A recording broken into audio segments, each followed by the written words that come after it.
Day 33, JT with the Truth of Trading channel. Sometimes you can plan a move, you're being picky. You're doing the right thing. You say, okay, I want price to come down to this level, and then I will get in at this point. And I keep repeating this because you should also repeat it to yourself if you're struggling, because it's really helping me, like I've said before, win some, then lose some. I've actually seen winners. It seems amazing. Everybody says, oh, it's easy, it's not rocket science, it's so simple.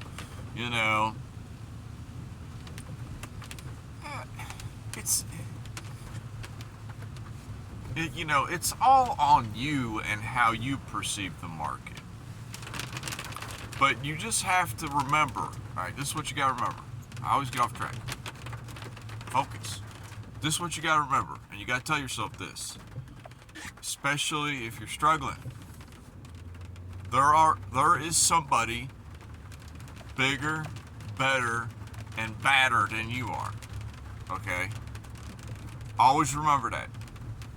Especially when you're trying to enter a trade.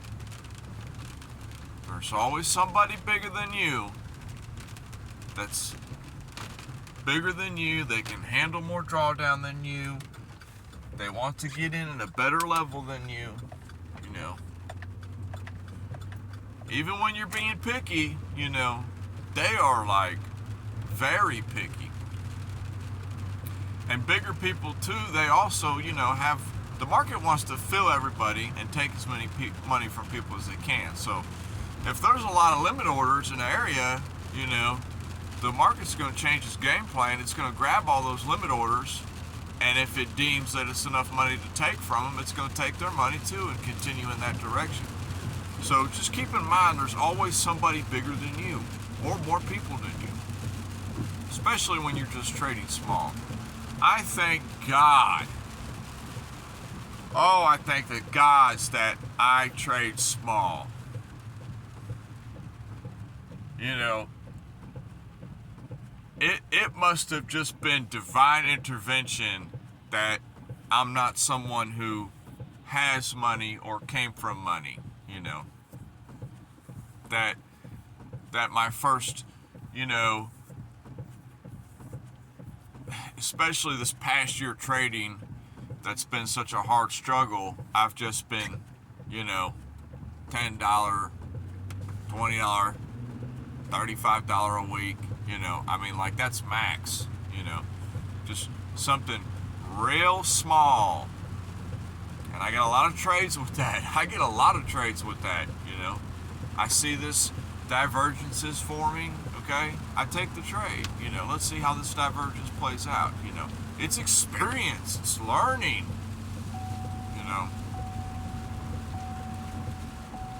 And you gotta grind, you gotta keep going at it, Oh, I see this pattern, let me take this trade. Well, next thing you know, it stopped you out, but the pattern played out, but there was some long wick in the opposite direction, because everybody saw the obvious pattern, That happens a lot. But I haven't been trading much. Yesterday, finally, price was coming down to a level that I said, okay, this is nice, it's not broken the range yet, but we are getting at the last 85% of the range. We're at the bottom of the range. If this structure, if this particular market structure here holds, then, this is a very low swing, higher low. So let's grab this, and then maybe we can just take our profit out at a lower high. I'm not looking for a higher high on this move. I'm just looking for a lower high, 3/4 of the way up on this range. And the price, the 4 hour and the 1H, the 30-minute, you know, they was showing some nice divergences, you know. It was kind of an ugly pattern, you know, but I had to just go with the divergence, you know. And I took it. You know, it stopped me out a couple times. No big deal, you know, I was keeping my stops tight. I apologize for the rain. Oh my goodness, man, that is coming down hard. But,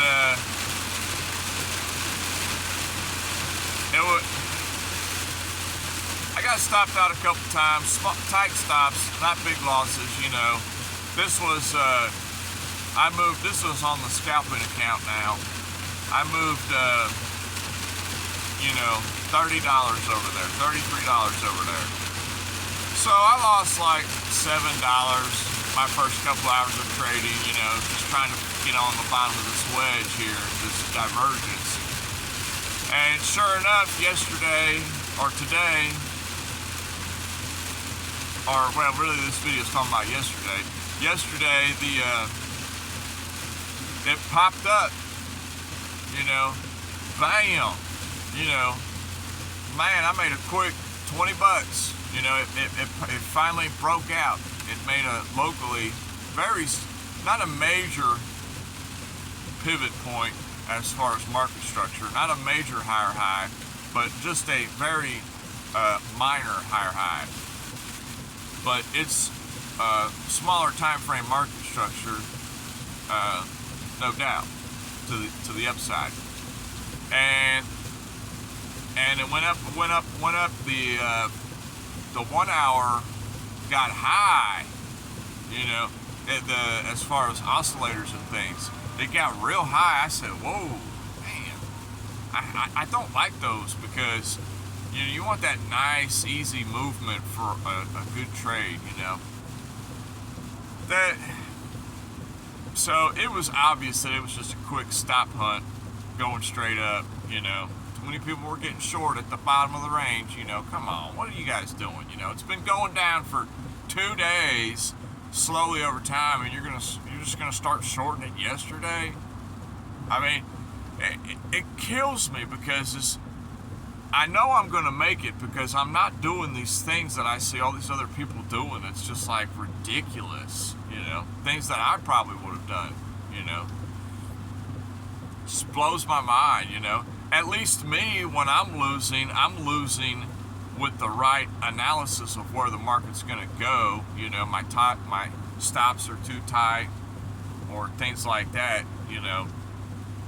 But I'd rather have that. I'd rather lose with too tight a stop than lose with just being wrong in the direction overall. Because that hurts, you know. That hurts when you've been fighting, you know, fighting a trade to find out that, well, you were wrong anyway, you know. And it makes me happy when I fight a trade, and, you know, I end up just, you know, not going through with the trade or going on to something else. But come to find out that overall my analysis was right, just my execution was wrong. Execution is very important. And this is about yesterday. My execution, I was, you know, I put $33 over there. Bam! I made $22. And it was a stop hunt. So I said, I don't like this. I don't think it's going to continue right here. So I closed it. I took the money. I know, me, right? I never take the money. I always just let it come back down and stop me out. I finally did the right thing. I took the money. And I said, okay, we're going to retest that bottom down there, you know. So I entered a short. I couldn't believe it. It took my short. It didn't. All I did was just put my stop at the swing high. I swore it was going to just stop me out and continue screaming to the upside. But sure enough, I was right in my analysis. That was a stop hunt. It was just, it just, or whatever you want to call it, you know, it popped up. Well, now I know it was a stop hunt, but at the time I thought it was actually breaking out. It was a fake out breakout in the end of all things. So it broke out, and I rode the short down. Another 20 bucks. Bam! I closed it. I said, okay, we broke out. We're retesting it. Now that we retested it, let's go. So I entered with, I was entering with $10 each time. I entered with $20 this time because this was the retest, And plus it was just pure profit I was playing with at this point. And it started going in my favor, and it just put all those thoughts in my head. That's why it's all about your mind. It's all about your mind, man. It started going in my favor, and I said, that's it. I am 3 for 3 today. Great day. I just, bam, 20 bucks. This one's going to continue going up, and who knows? It could go 30, 40, 50, 60, $100 profit. Who knows? I had a level in mind, and it just went up a little bit, and then just started going down a little bit, I fought it, I went through the $20 of the profit. I was still up $20 for the day. But I fought it, and then finally I said, okay, I stopped. I said, that wasn't a breakout and a retest. All it was a breakout, fake out. And it's very difficult to tell the difference between the two. Breakout and retest, or breakout, fake out.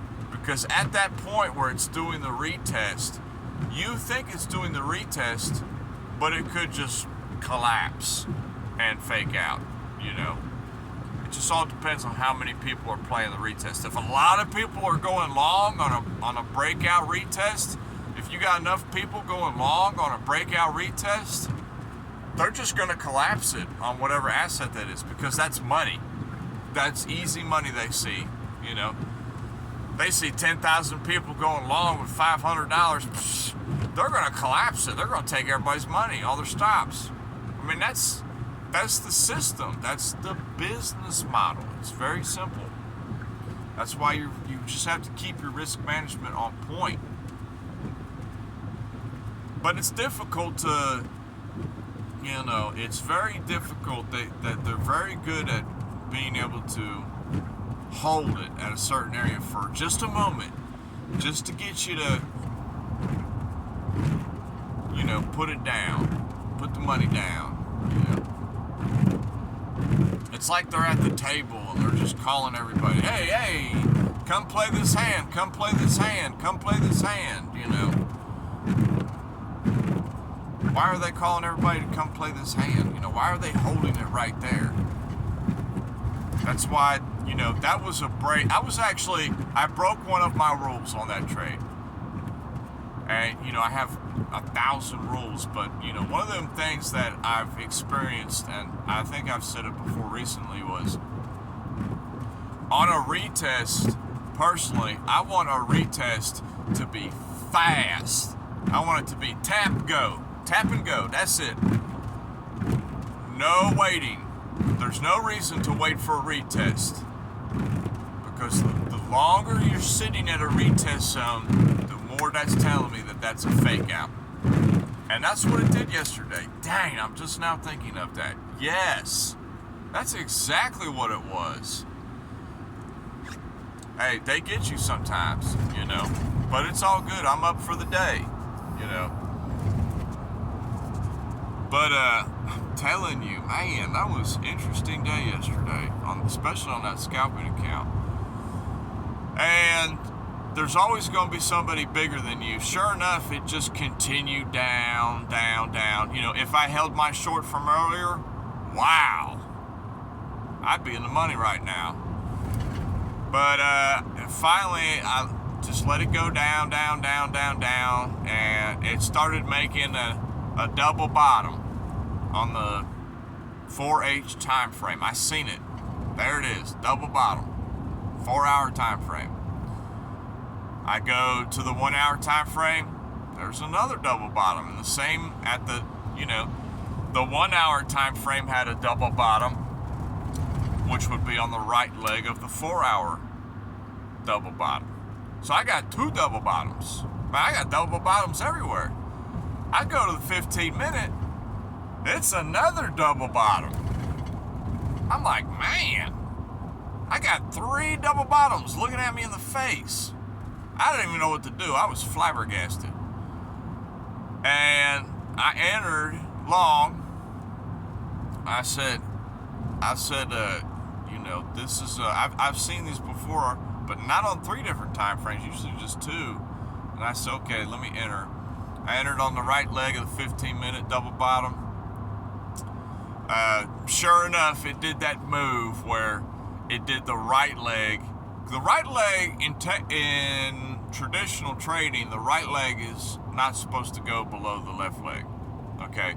But the market's always evolving. And I said this, I think, a week ago. I'm telling you, that right, if you're playing a double bottom, don't even bother with that right leg unless it's below the left leg. It depends on what market you're trading, but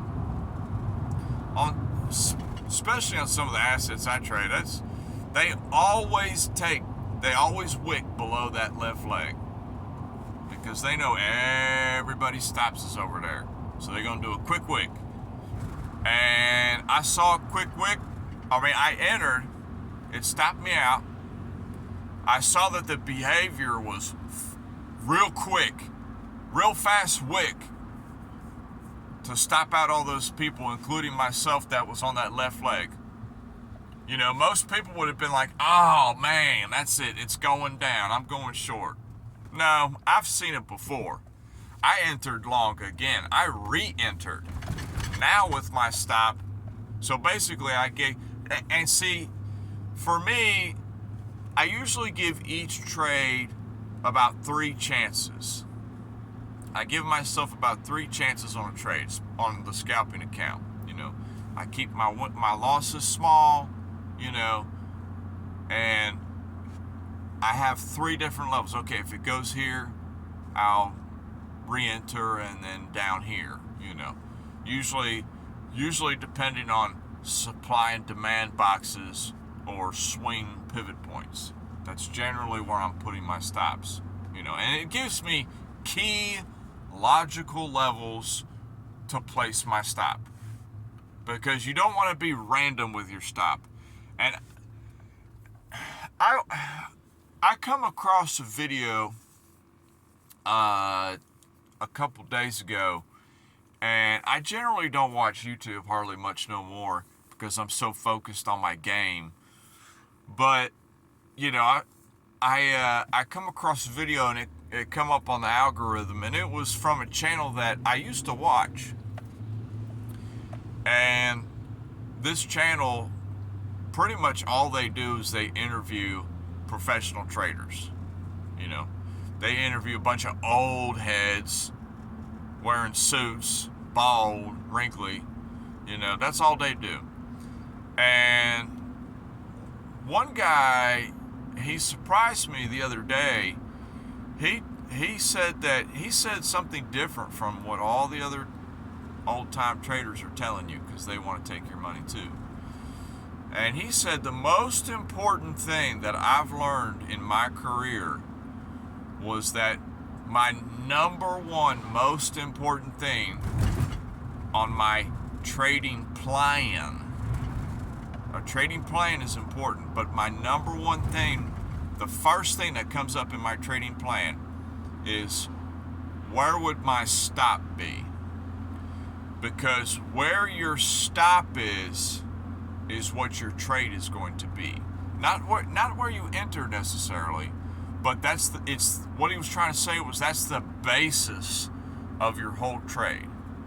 Wherever you would have your stop at is the basis of whether that trade is invalidated or not, is kind of what he was getting at. And that's important. You have to have an invalidation point of this is incorrect. It's going the wrong direction. But about the triple double bottom staring at me in the face, it was, I entered, and, it started going up in my favor. Now, the daily is against me.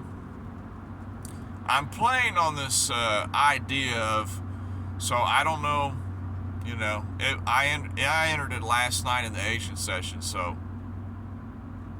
I don't know if, I haven't even looked at it yet. I know that's shocking, right? Usually everybody wakes up and they immediately check their trading account. Nah, I'm not doing it. I'm sure it got stopped out, which is not a big deal, but I might be pleasantly surprised. Who knows?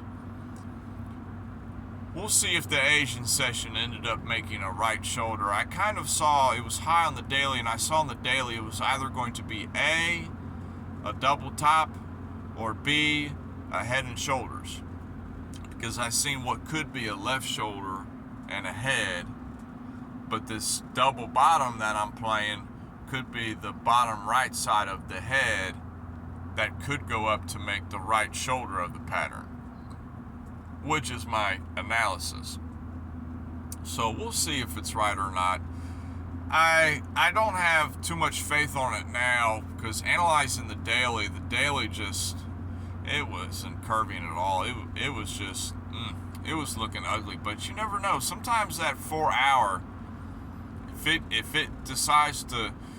the 4 hour time frame decides that it wants to take control, man, that 4 hour, it takes forever to take control. But when it takes control, it just pushes everybody out of the way. It don't care. Higher time frames, lower time frames, it just takes over. That's my mid-range time frame right there, the 4 hour time frame. That 4 hour time frame, that's giving me the key structure to what's going on right now, And then from there, I zoom in, But that's all I got for today. We'll see how them triple bottoms did for me last night later. Maybe they just farted in my face, or maybe they just, I don't know, gave me something to look at. Who knows? But I'll holler at y'all later. Peace.